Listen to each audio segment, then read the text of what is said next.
San Mateo capítulo 16, a partir del verso 21, en la Reina Valera dice: desde entonces comenzó Jesús a declarar a sus discípulos que le era necesario, decid conmigo, necesario, ir a Jerusalén y padecer mucho de los ancianos, de los principales sacerdotes y de los israelitas, y de los escribas, y ser muerto y resucitar al tercer día.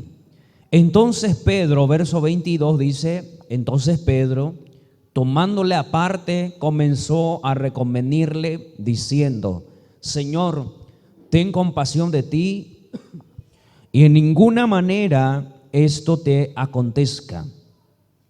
Verso 23 dice: pero él, volviéndose, dijo a Pedro: quítate de delante de mí, Satanás, me eres tropiezo, porque no pones la mira en las cosas de Dios, sino en las de los hombres. Me quedo en este libro, después vamos a seguir leyendo. Hoy quiero hablarles justamente de lo mismo que le pasó a Pedro. Vemos aquí, Jesús estaba hablando de los planes de Dios para con él, para con su vida. Planes que ya estaba escrito hace siglos antes de su nacimiento. Jesús empezó a decir: es necesario que yo me vaya a Jerusalén. Y empezó a hablar: ahí me van a tratar mal, y citó a diversos tipos de, vamos a decirle, en nuestro tiempo serían religiosos. Y dijo: van a maltratarme y me van a matar ahí.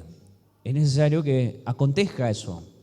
Jesús dijo algo que para la humanidad o humanamente, Jesús le contó a sus discípulos de los planes de Dios. Y vemos Pedro lo agarra aparte. La Biblia dice que empezó a decirle que no te suceda, no permitas que te pase eso. Jesús le miró a Pedro y le dice: quítate de delante de mí, Satanás. Lo que Jesús estaba diciéndole a Pedro: estás hablando como Satanás. Pedro, aléjate de mí porque estás hablando como Satanás. En síntesis, el pensamiento de Satanás estaba en Pedro, no que Pedro era Satanás. Por ahí que no vaya a haber confusión y digamos Pedro era el diablo, no era Judas. No, en el corazón de Judas puso pensamiento Satanás. También así lo hizo con Pedro en esta ocasión.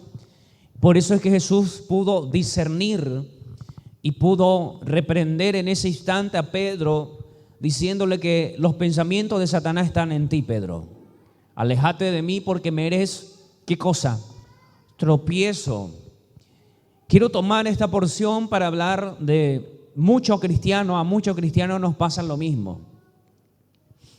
Hay planes, hay formas de vida que el Señor estableció para los cristianos. El Señor tiene un llamado para cada vida. El Señor tiene un plan para cada matrimonio. El Señor tiene un plan para los hijos, para los padres y a todos. El Señor tiene planes o tiene formas de hacer las cosas. Y muchas veces nos pasa lo mismo. Muchas veces nuestros pensamientos, los pensamientos de otros, antes que los pensamientos de Dios. Muchas veces los cristianos mismos ponemos la voluntad de otros antes que la voluntad de Dios, o por temor o por querer agradar a la gente o por no querer ser excluido, que se te hagan bullying porque eres diferente, porque hay un montón de cosas que está trabajando el ser humano para poner los pensamientos humanos antes que los pensamientos de Dios.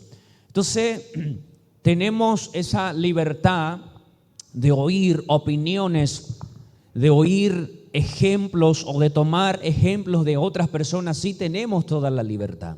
Ahora lo que tenemos que entender es que la pregunta es esta: si no está basado en los planes y en la voluntad del Señor, significa que voy a fracasar si yo lo intento hacer con mis fuerzas, por mi propio medio. Va a haber fracaso, los planes de Dios no se van a cumplir en mi vida. Estamos entendiendo, muchas personas tenemos llamados, o todos los hijos de Dios venimos a la presencia y Dios tiene un llamado importante para tu vida. Dios tiene planes para ti, Dios tiene planes para mí. Y tal vez sean diferentes los planes, pero al final, si seguimos los planes de Dios o seguimos la instrucción del Señor, eso significa que todo vamos a terminar en uno, que va a ser el éxito. Y si seguimos o ponemos nuestras propias ideas delante de los pensamientos de Dios, eso significa que va a haber fracaso en nuestras vidas. No hay prosperidad donde hay desobediencia, donde hay rebeldía. Creo que hablé más de una vez, cuando la rebeldía tome control de tu mente o de tu corazón, déjame decirte que el fracaso te espera cada segundo de tu vida. No hay cosa peor que la rebeldía. La rebeldía es oponerse a las cosas sobrenaturales de Dios, a los planes de Dios. Eso se llama rebeldía. Y esa rebeldía es la que separó a Satanás o a Lucifer. Le separó, fue la rebeldía. Por eso es que la rebeldía hoy día sigue actuando en los hijos de Dios. Hoy día sigue trabajando y operando en los cristianos y en las cristianas. ¿Puedo decirlo así? ¿Qué significa rebeldía? Hay cosas que sabemos que Dios quiere que hagamos de esa forma. O sabemos que nuestro compromiso con Dios conlleva hacer ciertas cosas. Y nosotros decimos no o anteponemos nuestro pensamiento, nuestras ideas, nuestros deseos, nuestros sentimientos delante de la palabra o de la voluntad de Dios. A eso se le llama rebeldía. Entonces esa rebeldía es lo que nos separa de los planes de Dios.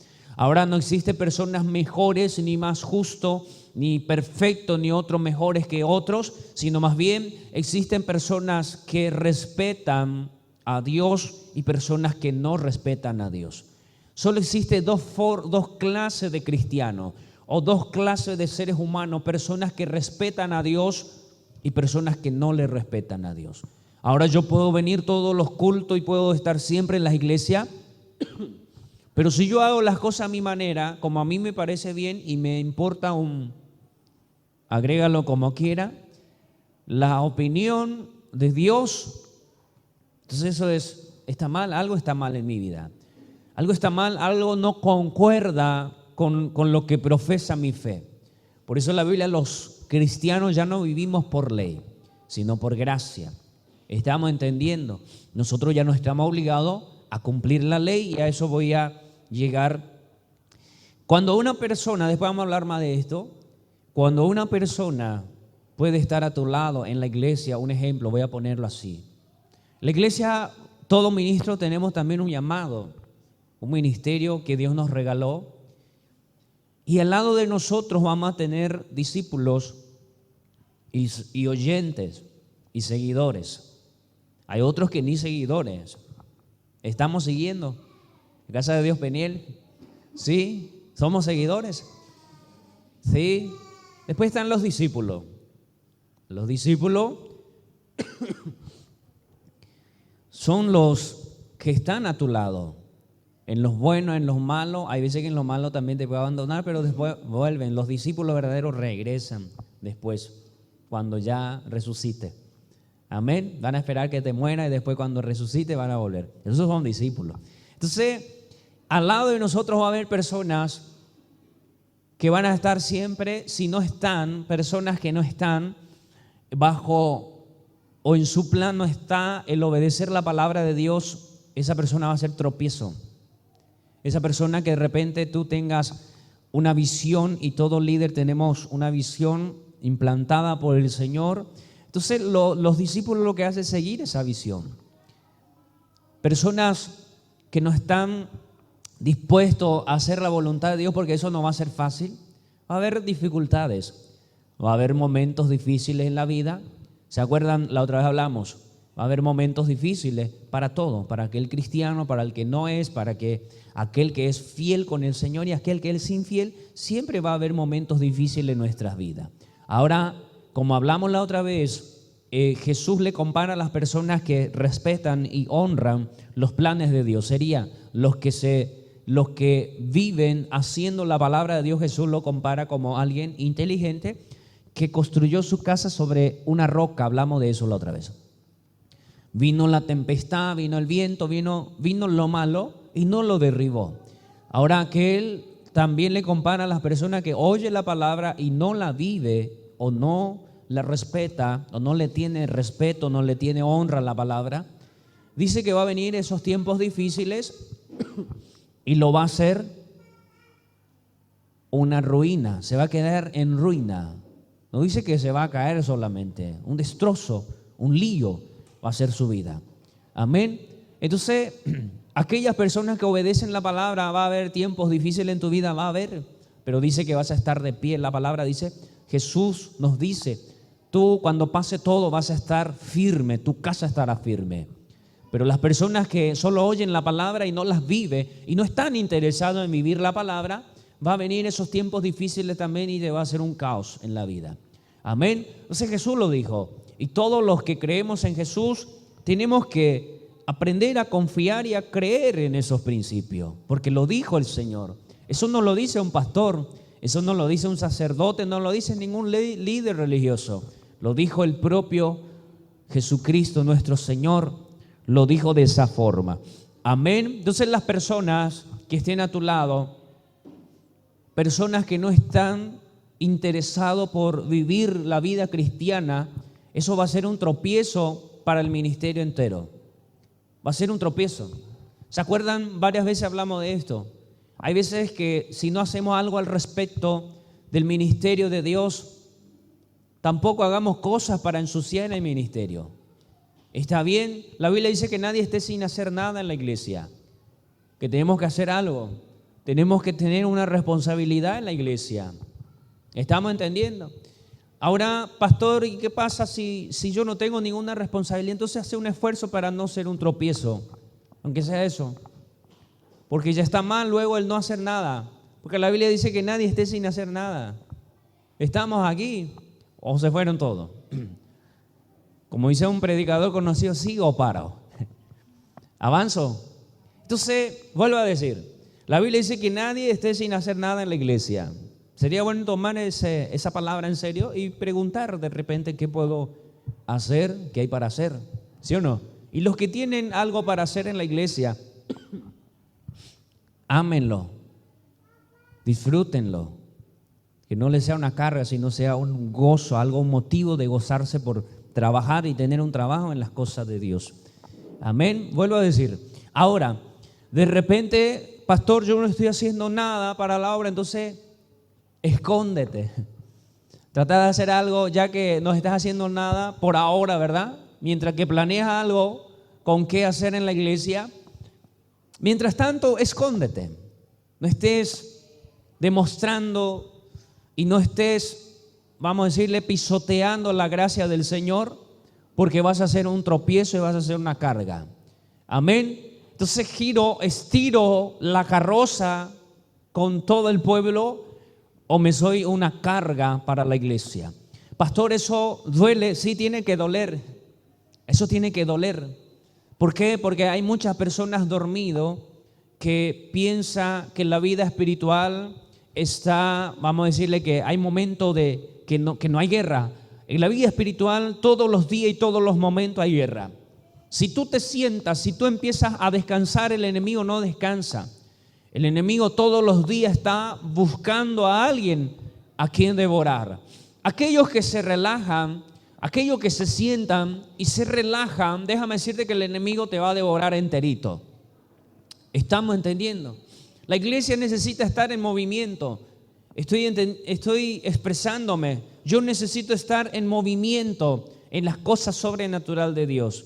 Entonces las cosas de Dios, vamos a decirle, todos los días se renueva la gracia, el regalo de Dios se renueva todos los días, y déjame decirte que el trabajo que tú hiciste ayer, hoy lo tienes que volver a hacer. El cuidado que hiciste ayer en tu vida espiritual, hoy, si el Señor te permitió despertarte, también lo tienes que volver a hacer hoy. Hoy, ¿estamos entendiendo? Entonces se requiere de cierta atención y ciertas disciplina. La falta de disciplina ya hablamos la otra vez. Una persona puede ser muy talentosa. Hay personas con talento, ¿sabían eso?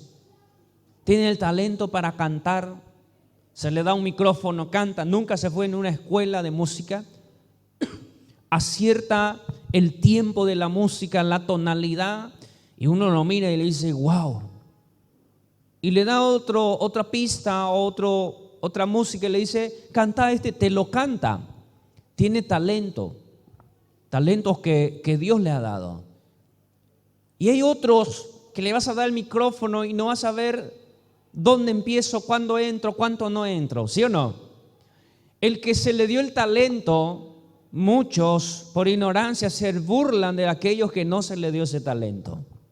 Estamos aquí, pero déjame decirle algo, yo puedo tener talento, tú puedes tener talento, pero si falta en tu vida la disciplina, déjame decirte que ese talento no te va a servir de nada, solo lo único que va a hacer en tu vida va a ser carga, porque el Señor te la dio y tú la escondiste, y un día el Señor te va a requerir por ese talento. Ahora, pastor, ¿por qué no logro avanzar? La disciplina. Al que no se le dio talento, pero es disciplinada, déjame decirte que esa persona va a lograr hacer bien.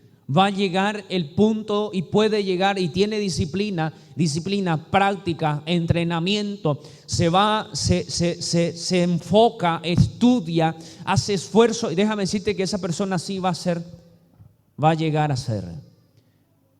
¿Estamos entendiendo? Entonces, pastor, el talento es lo que me deja hacer algo bien en la vida, no, es la disciplina. Porque el que tiene talento, si no tiene disciplina, eso va a fracasar y no le va a servir de nada. Y no sé si alguna vez viste a personas de otros países, de otra iglesia, que Dios le ha dado talento tremendo, pero no tiene disciplina y nunca crece, nunca prospera. Por ahí hay otros que no tienen el talento que tiene este, pero tiene disciplina. Esa persona lo va a lograr. ¿Estamos entendiendo? Si otro lo puede hacer, yo también puedo hacer. Significa que tú puedes hacer. Si le ve a alguien ejecutar un ejemplo, una guitarra, tú puedes decir, yo también lo puedo. Si este lo puede, yo también, significa que también puedo. Es humano como yo. ¿Estamos entendiendo? A algunos les puede dar Dios talento para que les sea más fácil, pero a otros no. Pero si tiene disciplina, esa persona va a lograr lo que sea. Por eso la Biblia nos enseña, dice, sé valiente y esforzado. Yo mismo con mucha disciplina avanzo, dice el apóstol Pablo. Entonces, la falta de disciplina en tu vida va a ser tu ruina, porque la falta de disciplina es lo que no te ayuda a caminar sobre la palabra. Una persona que tiene disciplina y una persona disciplinada, déjame decirte, puedes no entender mucho de las cosas de Dios, pero una persona ordenada, cuando aprenda algo del Señor, eso lo va a tener en alto, y eso lo va a guardar, y eso se va a atesorar con esa palabra. Personas disciplinadas, estoy hablando de personas ordenadas. Ahora, si quieres crecimiento espiritual en tu vida, comience a arreglar su vida, comience a arreglar. Pastor, ¿qué cosa? Comience por arreglar tu habitación, muchacho, muchacha. Comienza a ordenar tu cuarto. Comienza a ser ordenado cuando llegas en casa. ¿Estamos entendiendo? Pero es imposible, pastor. ¿Cómo lo logras? Todos somos y venimos de ser, o podemos ser casi todos. Vinimos o somos desordenados, pero hay cosas que podemos cambiar. ¿Estamos entendiendo? Yo noto en mi vida, y todos nos pasa esto, en algún tiempo muy lejano, no mentira, no muy, a mí me costaba ser puntual en mi trabajo y en muchas partes en la iglesia. Cuando se me invitaba para un lugar a las 6:30, salía de casa a las 6:30. Llegó un punto en mi vida como que me sentía mal haciendo eso. Ahora me invitan para las 7 y yo trato de salir a las 6. ¿Por qué? Porque tengo que llegar a las 6:30 y si por ahí hay problema en el camino, esa media hora me puede servir para cambiarme una rueda, para resolver alguito, para poder llegar antes de tiempo. Entonces empezamos a planificar. Tenemos que salir antes. En casa tenemos que salir antes. Pero es muy temprano, te van a decir algunos, es muy temprano, no, tenemos que llegar media hora antes. Ahora, media hora antes es en punto para ti. Cuando te digan a las 7, media hora antes tiene que ser en punto para mí. Media hora antes es mi entrada. Si no llego, ya todo está mal.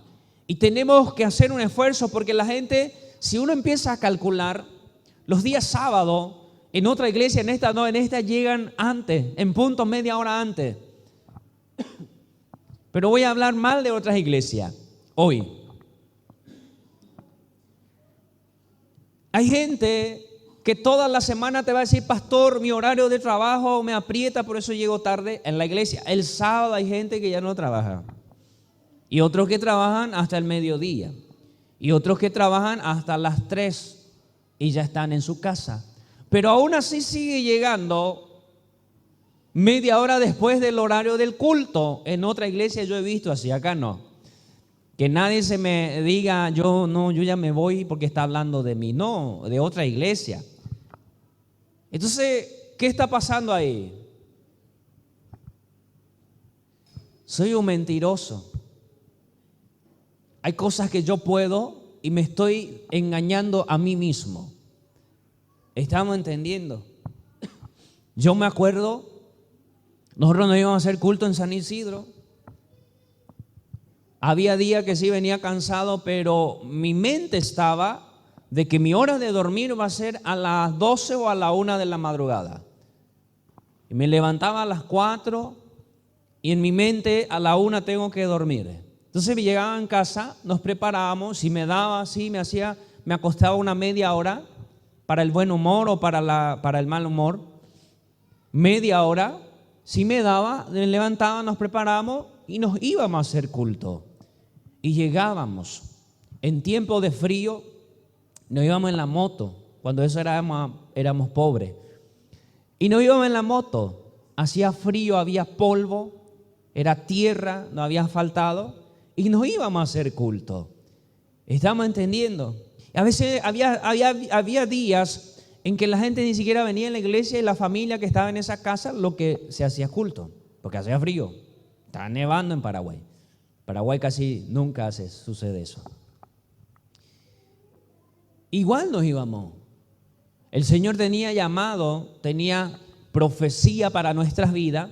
Y nosotros creíamos en esto y eso nos movía, esa fe nos movía a no ver nuestra realidad en ese momento. ¿Estamos entendiendo? Y hay cosas que trabajamos. Yo en mi caso sigo trabajando ciertas cosas y pido disculpas a las personas por las cosas que aún estoy fracasando a nivel iglesia. Yo sé que muchas personas tal vez a veces vean cosas que yo no esté viendo y que de repente diga, ¿por qué el pastor no hace eso? ¿Por qué el pastor no es así? ¿Por qué el pastor no hace esto? ¿Por qué el pastor no le reta al que llega tarde? ¿Por qué el pastor no le reta a aquel que le dijo que no va a poder venir, que no tiene esto, que no tiene móvil y yo le vi que se fue, estaba paseándose por ahí? ¿Por qué el pastor no le dice nada? Y por encima es profeta, ¿por qué no lo dice? Tal vez hay tantas cosas. Déjame decirle algo, un secreto entre amigos. No le cuenten a nadie.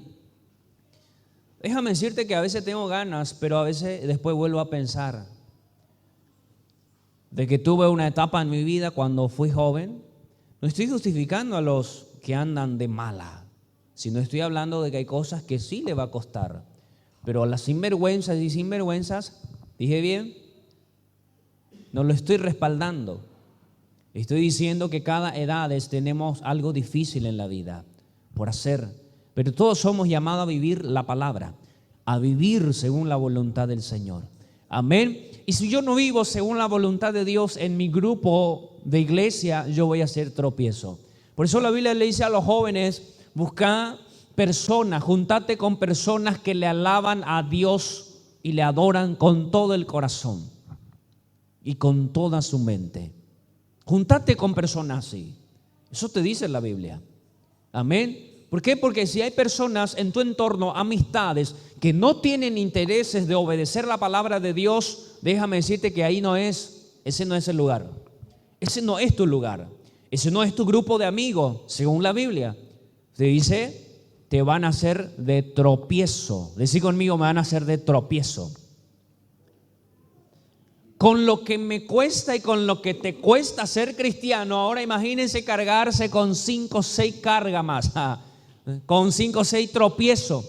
Y lo peor es que hay muchas iglesias, de otra iglesia, en esta no, que escuchan los consejos de esos tropiezos. Le dan prioridad a los consejos de esas personas, pero su pastor nunca. A mí me vinieron personas a decirme, un mundano me dijo para que haga, y habla de, no dice mundano, me dice una persona, y yo sé que no es cristiano, le dio un consejo y pastor, ¿sabes qué? Y dijo, y es cierto, y toda la vida le enseñé. Y yo me quedo con la boca abierta. Tengo que hacerme mundano para que me crea, para que haga. Pero toda la vida le dije, toda la vida le enseñé. Es que el problema está en los corazones de los rebeldes. Los rebeldes no escuchan el consejo de su pastor. A los rebeldes no le interesa su guía espiritual. Cuando no le interesa, ¿eso qué es? Rebeldía. Pastor, ¿vas a pelear? No, yo no me peleo más con nadie. Hoy día, pastor, ya no está diciendo, nos está dejando mucho. No, le estoy dejando. El hijo pródigo. El hijo pródigo, antes de ser pródigo, le dice a su papá, dame mi herencia que yo me voy. Ya no quiero seguir tus órdenes. Quiero independizarme, quiero mandar por mí, no quiero que me mandes tú, ya no quiero seguir órdenes ni reglas tuyas. El papá le da su herencia a ese hijo. Le dijo, sí, está bien, es lo que quiere, sí. Bueno, está bien. Le dio, se fue y vemos, ya sabemos la historia. Se fue, se gastó, se hizo, se disfrutó y no había persona más feliz que él. Después se acabó todo. Tuvo que pasar miseria, tuvo que tener hambre.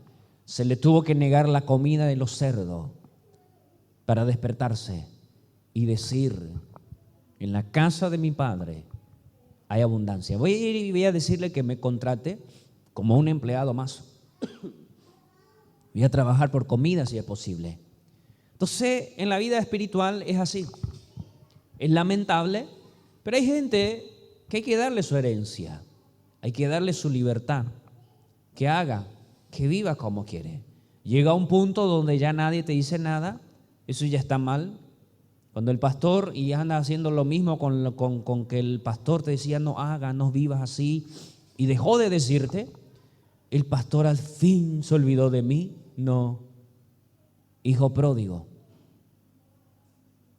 Es que el que no oye los consejos, eso se le tacha como rebelde. Y llega un día donde ya no puedes estresarte, no puedes sufrir más por esa persona. Entonces, ¿qué hacemos? Le dejamos que haga lo que quiera, que viva como quiera, para que entienda que jamás fue manipulación, que jamás fue que otro quiso mandar, sino más bien quiso protegerlo. Estamos entendiendo, pero estar adulando mucho y siempre por las mismas personas, eso no funciona. Se trabaja, se adula, se habla, se le da consejo, se le ora por él, por ella, pero llega un punto donde tienes que dejarlo que haga lo que quiera. ¿Por qué? Porque ya podemos, después de un tiempo de trabajo, podemos discernir o podemos entender que no tiene interés de hacer lo que dice la Biblia. Y si no tiene interés, pero conocen la presencia. Al que conocen la presencia, pastor, se fue, sí, y no le dijiste nada. ¿Qué le voy a decir? Le dije que te vaya bonito, como dice un salmista, que te vaya bien. Si eso es lo que quieres, pues, ¿qué vamos a hacer?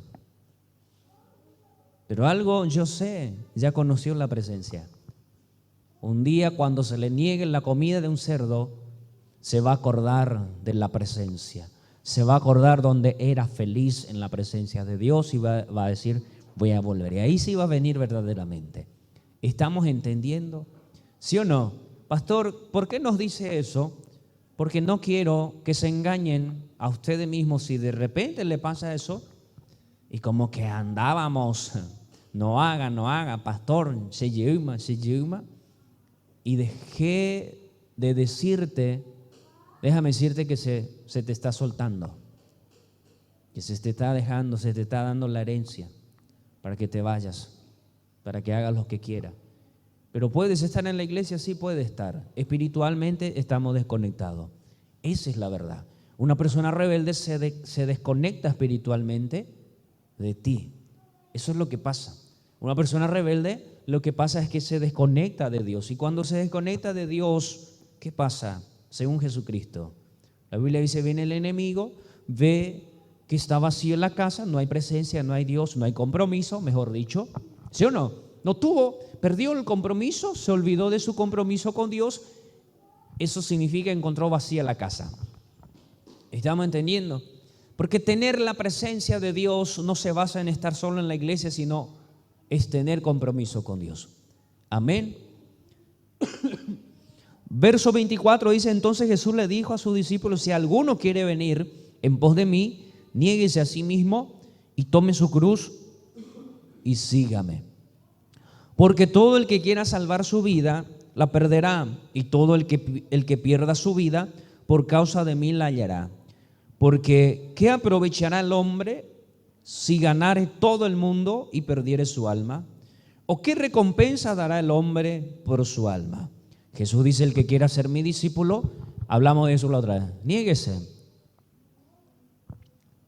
No te dejes llevar por la emoción, no te dejes dominar por tus sentimientos, sino más bien, hay veces que vas a decirle no a lo que sientes y a lo que piensas, porque los pensamientos de Dios son diferentes, porque lo que Dios siente aquí, que se tiene que hacer, es diferente a lo que yo estoy sintiendo. Entonces tengo que decirle no, eso es. ¿Estamos entendiendo?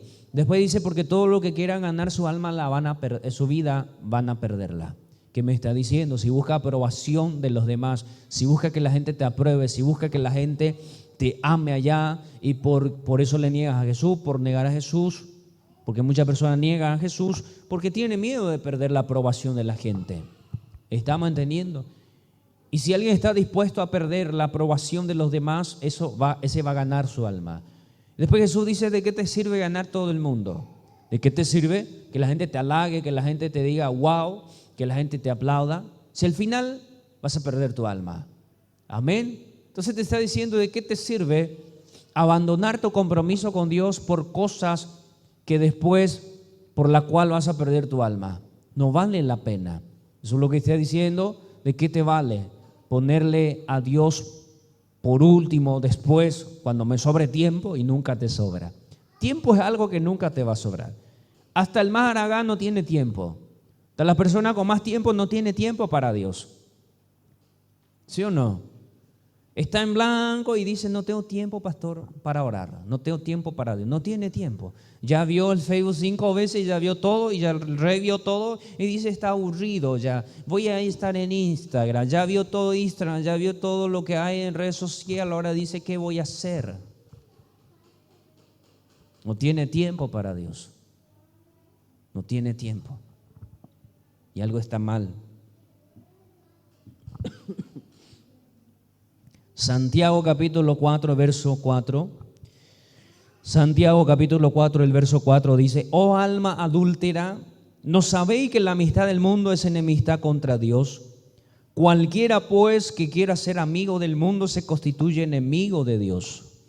¿O pensáis que la Escritura dice en vano, el Espíritu que Él ha hecho morar en nosotros nos anhela, ¿cómo?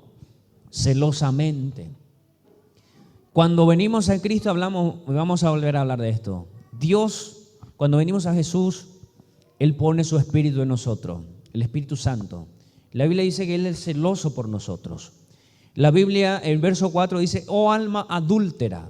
La palabra adúltera significa cuando una persona tiene un compromiso con alguien y no cumple ese compromiso. A eso lo llama adúltero. ¿Estamos entendiendo? Para que entendamos bien la gracia, creo que ya hablé una vez de esto. La gracia es como el matrimonio, para que uno entienda. Es que a veces la gente quiere seguir haciendo por la ley las cosas. Y voy a preguntar a la iglesia, cuando nos casamos, nosotros en Paraguay, nos vamos y nos casamos en lo civil. ¿Qué es lo civil? Es la ley. ¿Sí o no? Es la ley. Entonces, por civil nos casamos, estamos ligados por la ley. ¿Sí o no? Ahora pregunto, y después nos casamos delante del altar, o delante de Dios, mejor dicho, en el altar, en la iglesia, y ahí hacemos un juramento, una promesa fuertísimo de hasta la muerte nos separe. ¿Sí o no? Estamos dispuestos hasta estar con esa persona hasta morir. Y nos decimos uno al otro, cuando me muera, ahí sí me separo de ti. Un año después quiero el divorcio. Ese en otro país, acá no. Pregunto algo. ¿Una persona es fiel a su matrimonio porque esa ley está sobre ella o sobre él? Es lo que menos le interesa a la gente. Hay personas infieles, piensa en la ley. No. ¿Le da miedo la ley? No le da miedo. Hace. Puede hacer a escondida, puede ser esto. La ley no está todo el día encima de esa persona. Amén. ¿Ya entendé, iglesia? Estamos entendiendo. Entonces una persona es fiel porque hay una ley en su vida. Pregunto. El marido es fiel porque hay una ley, ¿sí o no? Eso es lo último que le interesa al ser humano. Cuando entré en lío, ahí sí van a empezar a ver lo que dice la ley. Cuando se quieran separar, ahí va a ver lo que dice la ley. Ahí sí entra la ley. Pero una persona que engaña, que traiciona y que hace lo que quiere, ¿tiene miedo a la ley, sí o no? No. Entonces, ¿por qué una persona es fiel en su matrimonio? Pregunto. ¿Porque tiene miedo a la ley? No, porque quiere que su matrimonio esté bien. Entonces una persona que quiere un matrimonio próspero entiende que no tiene un compromiso con la ley nada más, cosa que no le interesa mucho, ¿verdad? Vuelvo a decir, hasta que viene el divorcio, de ahí sí la ley entra y dice esto y define todo. Y vuelvo a decir, ¿por qué una persona es fiel a su esposa o a su esposo porque hay una ley? No, porque tiene un compromiso con esa persona y quiere que su matrimonio prospere y quiere que su matrimonio funcione. Nadie le obliga, ¿estamos entendiendo? Nadie le obliga a serle fiel a su esposa. Entonces una persona que quiera un matrimonio próspero, ¿qué tiene que hacer? Tiene que respetar el matrimonio. Tiene que tener respeto. Una persona que tiene respeto a su esposa, a su esposo, es una persona en donde su matrimonio va a prosperar, porque eso dice la Biblia. Entonces, ¿por qué yo hago lo recto, lo correcto? Es porque quiero que prospere, que mi matrimonio no haya problema, que mi matrimonio vaya bien. ¿Estamos aquí? La gracia es lo mismo. Pablo dice, ya no estamos obligados a cumplir la ley. ¿Hay una ley? Sí hay una ley. Pero le dice a los de la gracia, a los que tenemos al Espíritu Santo, nos dice, tú ya no estás obligado a obedecer la ley. Entonces, ¿puedo hacer lo que quiera? De ninguna manera. Porque Pablo dice, puedes hacer, sí, claro que puedes, pero no todo te conviene.